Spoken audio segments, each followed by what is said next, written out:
CBSN, a former U.S. Navy nuclear engineer has been arrested on charges of trying to sell confidential information to another country. The Justice Department says Jonathan Toby thought he was corresponding with a foreign government, but authorities say the contact person was actually an FBI agent. His wife is also charged for acting as a lookout. Their alleged deception also reportedly includes a peanut butter sandwich. For more on all this, I want to bring in CBS News senior investigative correspondent Catherine Herridge.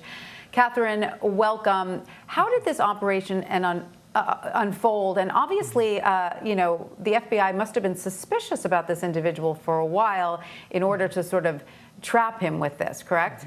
Well, correct, Tanya. So according to the criminal complaint that was unsealed over the weekend, back in April of last year, the defendant, Jonathan Toby, sent a package to a foreign government that's not identified in the complaint, saying that he wanted to sell nuclear secrets for cryptocurrency.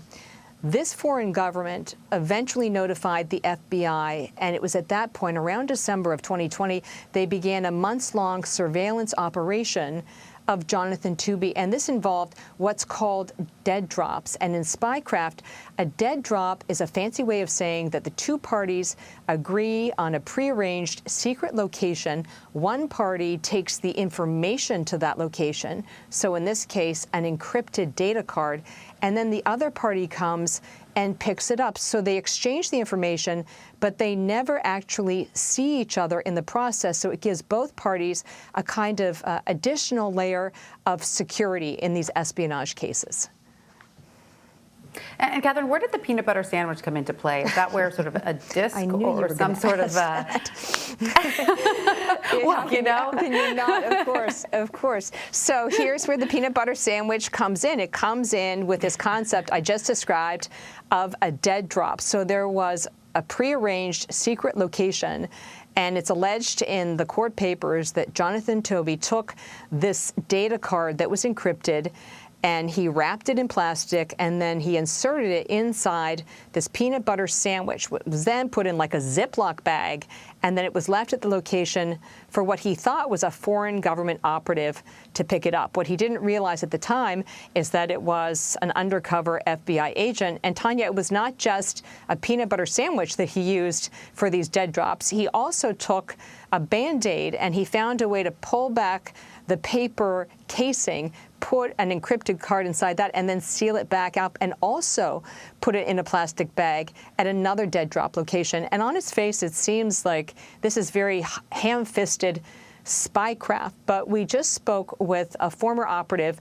who helped bring down one of the most notorious spies in U.S. history, Hansen, and he told us that it actually was probably pretty clever, because you want to have a holding sort of a container, something that someone's not going to touch probably. And I don't know how many people would pick up maybe half of a peanut butter sandwich, right? Thinking, oh, there could be something interesting here. So that actually, it's more clever than it looked at first glance. I will certainly never look at a peanut butter sandwich the same way again, Catherine. So. But based on the criminal complaint, it seems that the engineer did suspect he was being watched, or perhaps suspected there was a trap at one point. Correct. What did he say about that? Well, according to the criminal complaint, Jonathan Toby seemed to be somewhat suspicious of these dead drop locations that this foreign government representative, who was really an FBI agent, was suggesting. There was something about them that didn't seem too stealthy. And it looks like he was probably right. That's right. And of course, now the couple is set to appear in federal court tomorrow. Catherine, what can we expect to see from that hearing? Well, on a more serious note, I just want to emphasize that this couple is accused of selling some of the most closely held nuclear submarine secrets that would be extremely valuable information for our adversaries like Russia and China. So I just want to underscore that when you put the peanut butter sandwich and the Band-Aids to one side. You had an American on American soil who is alleged to have been willing to sell these secrets for money. What we expect in court tomorrow is something really probably very brief. They may enter an initial plea in this case and probably get defense attorneys to represent them. So we won't expect a lot, but Catherine, we will have a chance to see them in court.